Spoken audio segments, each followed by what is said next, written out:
السلام عليكم خوتي اليوم جبت لكم واحد الطريقة اللي كاين واحد نصف الشعب الجزائري يعني منها هو البالي كيروح له الفيلطاج هذا، ومن بعد نديرو له فيس، ومن بعد الفيس يولي يتكل في اللوح بارتيكو يزود بزاف البالي يروح. جبت لكم واحد الطريقة سهلة تبعوا معايا ودوك نوريلكم.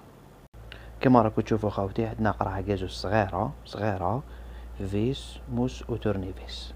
قرعة الكازوز هذه نقطعوها جوست هنا برك نقطعوها هنايا. كيما راكم تشوفوا خاوتي رانا قطعنا القرعه تاع الكازوز هاي ليكم. من بعد الغلاق تاع القرعه نثبتوه هنايا بالفيس، نثبتوه مليح، وهذا اللي تشوفوا فيه نثبتوه هنايا هكا. والريزلطا تمدلنا هذا الشيء حاجه سوليد وسهله، واي واحد يقدر يديرها.